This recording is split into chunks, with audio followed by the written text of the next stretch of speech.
Hi, this is Dr. Steve Grcevich. I'm the president and founder of Key Ministry. And in this segment of our video series on developing a mental health inclusion strategy at church, I want to spend a little bit of time talking about the struggles that folks have being a part of church as a result of the social isolation that oftentimes accompanies common mental health conditions. One of the things I think that's important here for pastors and church leaders to understand is that,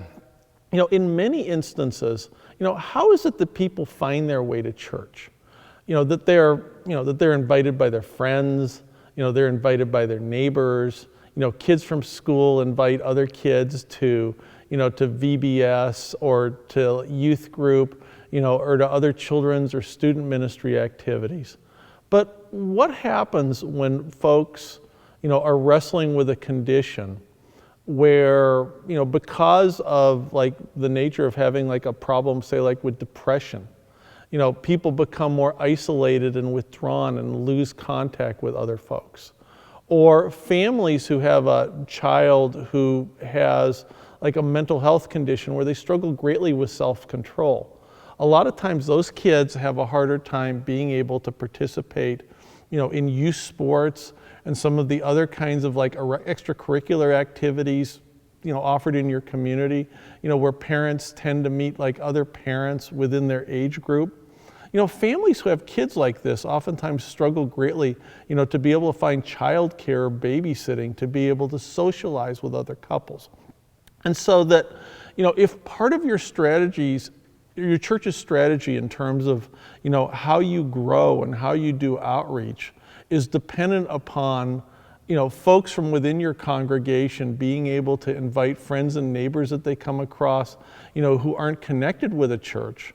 One of the challenges occurs when we're dealing with folks, as is true with many common mental health conditions, where, specifically because of some of the, the features or the attributes associated with those conditions, they don't have the kinds of relationships with people in your church where they're going to routinely be invited, to the types of ministry activities that are oftentimes helpful for other people in your community. And so, one of the important things in terms of understanding this particular issue, is the need for us to go and tell as opposed to waiting for people to come and see what goes on in our churches. If they don't have anybody to invite them to church, they're never going to make it in through our doors. And so, very much as Jesus talks about in the Great Commission, the importance of, go therefore and make disciples. Part of a good mental health inclusion strategy is to proactively think about how we're going to, reach out, develop relationships with, and then, introduce the gospel to folks in our neighborhoods and in the communities that our churches serve, who don't have a church because they're wrestling with the social isolation associated with common mental health conditions. So that here's some things to think about in terms of developing your overall ministry strategy. When you're thinking about your mental health inclusion team, one of the things you want to consider is, who do you have in your church, who God has already positioned in a place that they're going to have either relationships with or the opportunity to interact on a regular basis with families who are struggling with mental illness. I mean, it could be, somebody who's working as a receptionist in a community mental health center, someone who's working as a case manager or a social worker. It could be a special education teacher working with kids in your church, who are getting accommodations at school or getting other special education services because of the extent to which their disability, their condition, affects their ability to be able to participate on a day-to-day basis. So one of the things you want to think about is, who is it in your church that regularly comes in contact with some of these individuals and some of these families, and to make sure that they're a part of your inclusion team. It's very important that we think about ways that we can take the church to them, so that, oftentimes people will come to church or they'll go to the home of somebody who belongs to the church for a Bible study or a small group.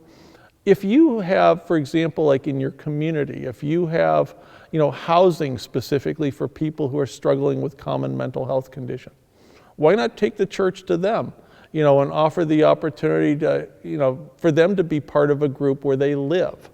There are a number of different Christian-based support models now that are designed for people who are wrestling with mental illness. Two in particular are the grace groups offered by Mental Health Grace Alliance, as well as the groups offered by Fresh Hope,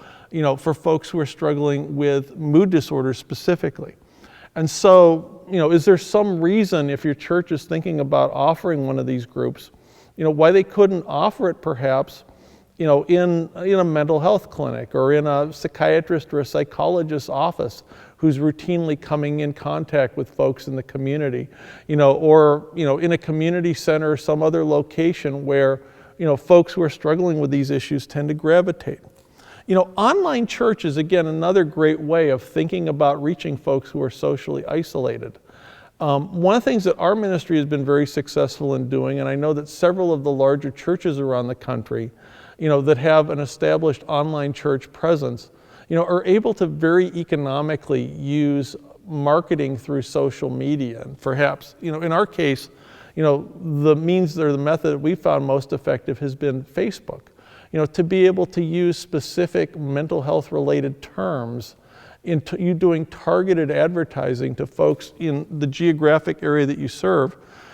setting up like the worship hosts and the chat hosts on your online platforms and using your online platforms as a way of making a connection with and initiating a relationship with people in the community who happen to be socially isolated, with the intent being then that you use the relationship online to try to draw them, into a deeper relationship that will allow them eventually to worship and to learn and to grow in the physical presence of other Christ followers associated with your church. A couple of other things that are very helpful would be offering respite care for families who have kids with issues. And you don't have to have a big formal respite program to be able to do that.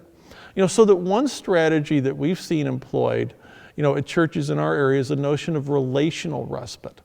That you might have a small group within your church where there are 5 or 6 couples, where each couple takes turns being able to provide respite care to those families, maybe, maybe once every 2 months, once every 3 months, so that a couple of times a month the parents get the opportunity to be able to, to get out and form relationships with other people. And the relationships that form in the course of being able to provide the respite, offers these families the opportunity to get connected with the relational structure around small groups in your local church. And then finally, I think one other thing that's really critical here, and something that's oftentimes a point of great distress among the families that I've come across in the course of my practice as a child and adolescent psychiatrist who are struggling with mental health issues, is that all too commonly one of the things that I hear from families is that when mom or dad developed an episode of depression and they weren't able to go to Bible study, or they weren't able to go to church for a couple of months, or when they were struggling, going through a very difficult time with their child where they needed more supervision, they couldn't be part of church. One of the things that I hear that oftentimes causes people the most distress is to hear that nobody from the church checked up on them, followed up on them, or noticed that they were missing. So that, one key part, I think, of your mental health inclusion strategy needs to be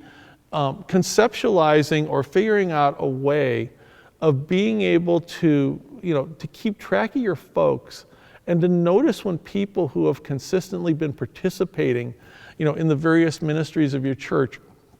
aren't there for a period of time, and then to proactively reach out, because oftentimes the reason why they're not participating, is that someone in that family is struggling with a significant mental health issue. So with that said, I'd encourage you to, if you're interested in learning more about this particular topic, to check out the chapter in which we address this in the book Mental Health in the Church that Key Ministry offers, and also to check out our website at keyministry.org.